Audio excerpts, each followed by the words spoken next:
Hey everybody, welcome back. This is Chad, the Golf Test Dummy, where I use my game to try and help your game, hopefully. In this video, we're going to go through tips 6 through 10 in the top 10 series. It's sort of a rapid fire session where I give you the last 5 out of the top 10 tips all in one video. Hopefully these tips have been some help to you, and I hope you've enjoyed this series. I'll put it to bed with this episode, and then we'll be on to some other stuff, so let's get it.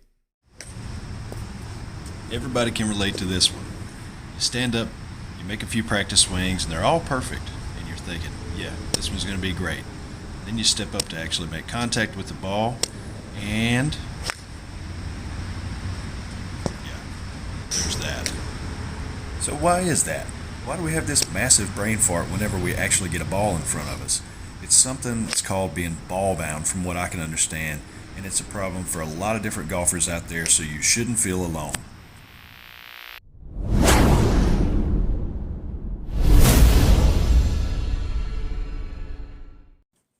It's our natural instinct. We stand up, we've got a stick, we have a ball, we want to hit it a long distance, we want to hit it really well, so what do? We default to the ball. Sean Clement talks about this a lot, defaulting to the ball. And if the ball is your target, you're going to swing down toward it, you're going to come over the top, you're going to cause a lot of problems that golfers have. But if you make the ball sort of a waypoint along the way to collect it, then you're focused more on the target. Check out these couple of practice swings here. I'll slow them down a little bit for you. So you can see these are perfect practice swings. They should make great contact. Think about other sports. Think about basketball, think about soccer, think about all these other different sports that you play. You have a target in mind, and you're trying to react to that target. Did you see that? Wait, I'll slow it down. Here you go. Watch this. It's a great backswing, and then right here, if I freeze it at impact, shoulders are shrugged, early extension, just a contorted position to be in. Again, it's an issue when you make the ball your target instead of just swinging through toward your intermediate target. All the great players, they all swing through the ball. They don't make the ball their target. It's just sort of a thing that you have to swing through in order to get to your target. Just like in baseball. Yeah, you're hitting the ball, but you're trying to send it out into the field. Being ball bound is a very common thing for most golfers, and it causes all kinds of issues that can go right back to that source.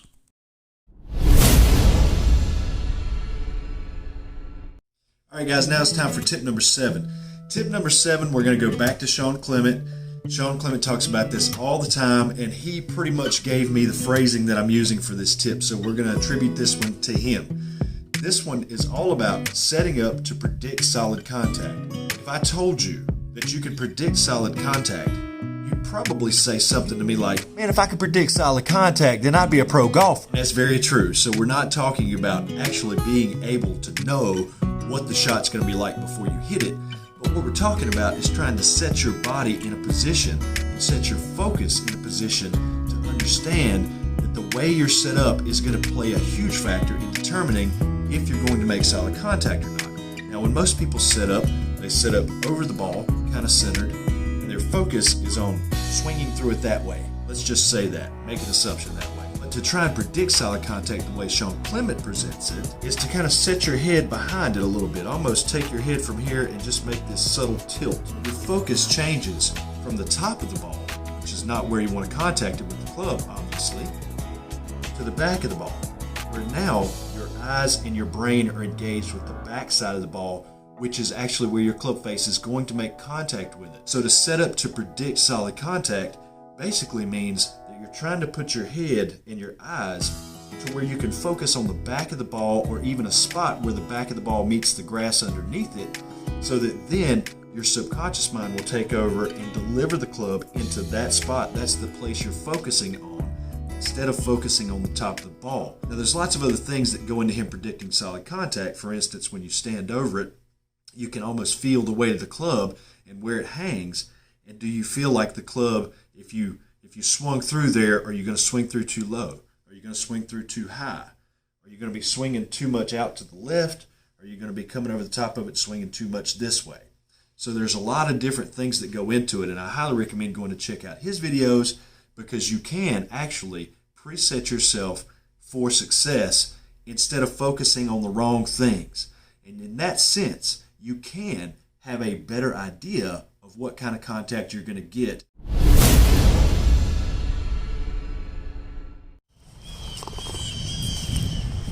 All right, man, let's talk intermediate targets. This is something that has really helped me out tremendously. I hope the wind's not too loud out here for you, but this is a great tip. I'm not going to really attribute this to any one coach because there's lots of coaches that talk about this, but basically you've got the golf ball sitting there in front of you ready to be struck. Then you have your target picked out into the distance.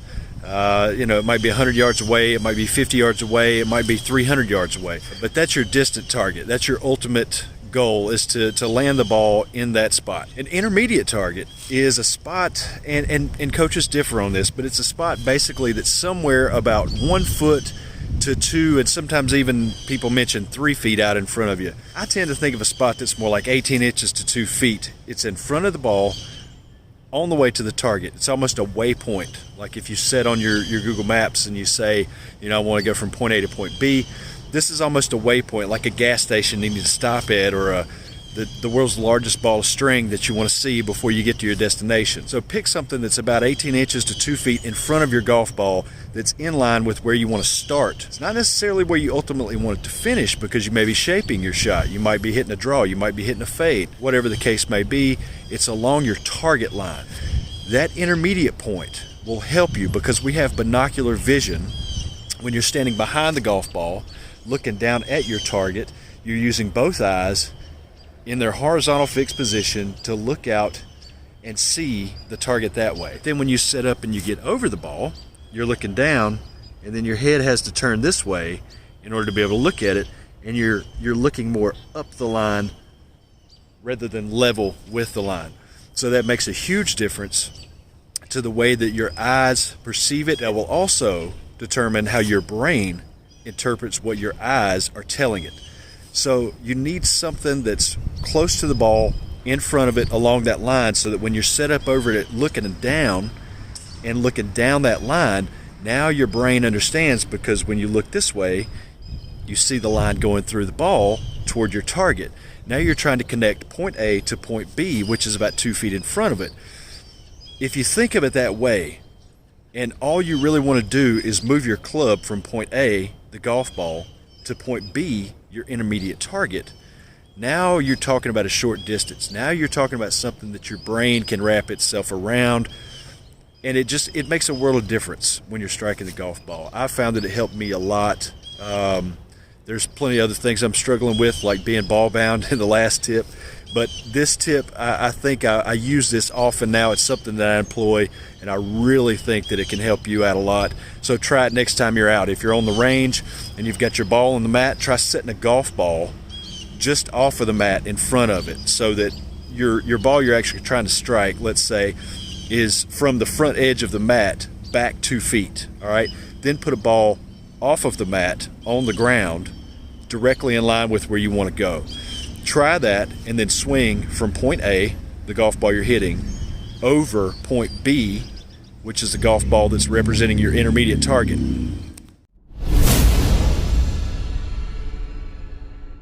All right, this next tip we're going to give over to Steve Johnston, PGA. He's got a YouTube channel. This one I got directly from him. I have heard this put a couple of different ways by some different coaches, or it may not be exactly worded in this way, but it's pretty fair to say that it's the same concept, it's the same sort of tip, but the way that Steve Johnston worded it was, make no compensation for impact ever. Now, if you subscribe to Steve's channel or you've watched any of Steve's videos, this is kind of, I guess, one of his cardinal rules. He sticks to it all the time. He actually took that time to write it on the whiteboard so that he had it in the forefront of his mind throughout all of his videos.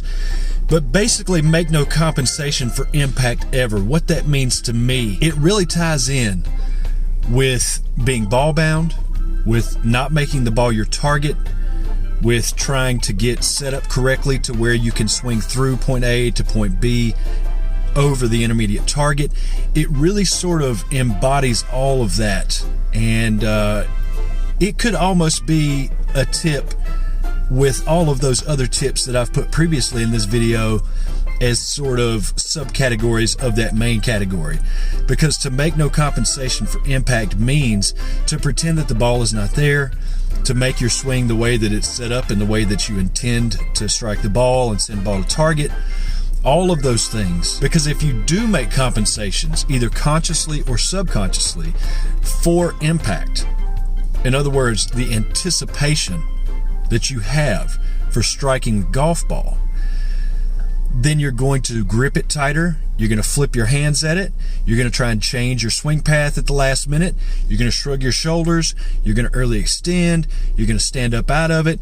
You're going to turn your head in some weird way that sends your body careening off the cliff. You know, it just, there's so many different things that you can do as a reaction to the anticipation of striking the golf ball. And you've got to avoid that. You have to just pretend the ball isn't there and swing through it. I know that's a hard concept to grasp. It is certainly a concept that I myself have not fully grasped yet. I've tried to. I'm still working on it. I get better at it. I'm improving on it. But have I beaten that particular beast back? No. So this is a great tip. It's one we should all strive for, to make no compensation for impact ever. Thank you, Steve Johnston, PGA in Scotland. Yeah, consistency being in the mind, I think it really is. You can't repeat the same motions expertly every time, no matter who you are, no matter what you're trying to do. But you can try and make your mind and your focus consistent. And if you can make your focus consistent and you can automate your subconscious and your internal muscle movements and bone structure and all of that stuff, let it be controlled by your subconscious, then the consistency will come in the form of your focus and your thoughts. If I'm focused on the bullseye of a dartboard every time and I give no thought to my movements, then I should be consistent, as long as I'm not trying to micromanage my movements. Same should go with golf. But if I'm trying to snap my fingers at the exact same time or release at the same angle every time, I might be okay with that, but I'm never really going to be adaptive and consistent. So that's kind of what I'm saying when I say consistency is in the mind.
Well, that's it for the range session today. First time I've hit balls in 3 weeks. Went pretty well.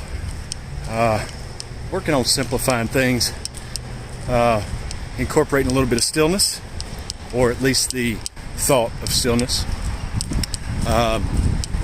Trying to keep my head and my body quiet without focusing on individual body parts. To say that I'm patterning my swing after a certain method right now, there's a dash of Michael Broderick in there, maybe some C motion, a little bit of JH, and sort of his fold or Da Vinci Code. I'm starting to incorporate a little bit of that.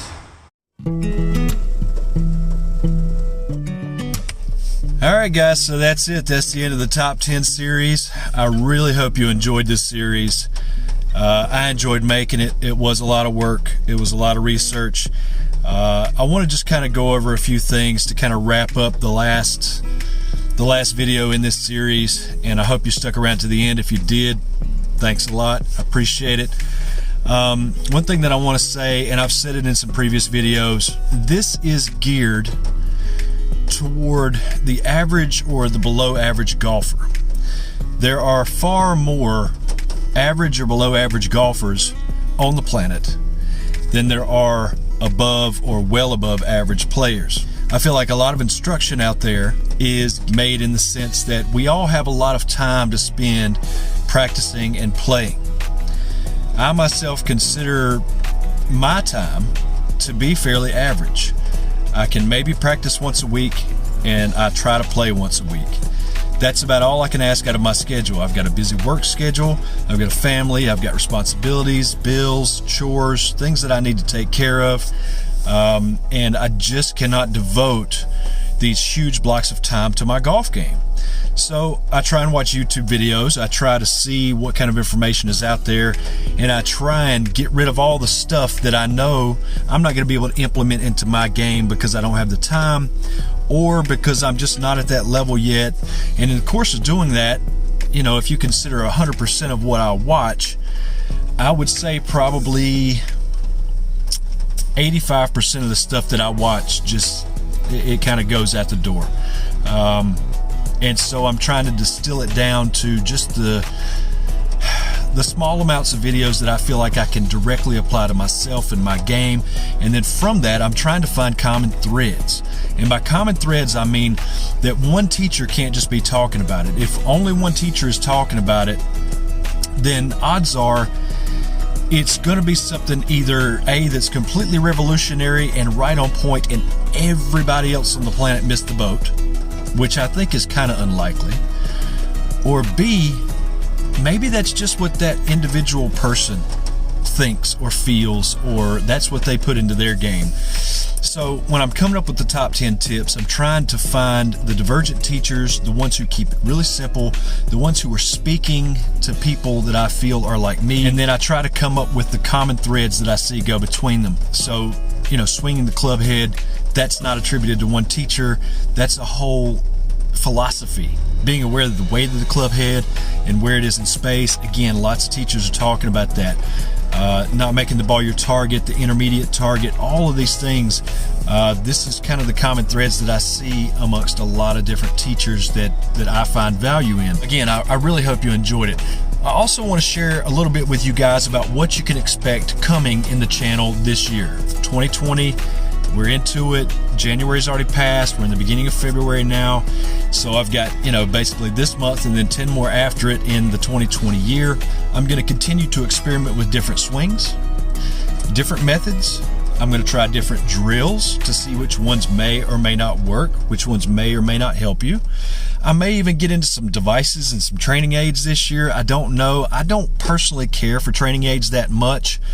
But if somebody approaches me and says, hey, I want you to try out this product, and they send it to me, I'll try it. You know, maybe it has some validity, maybe it doesn't. There's a huge market for training aids out there. So there's got to be at least some value that some people find in those training aids.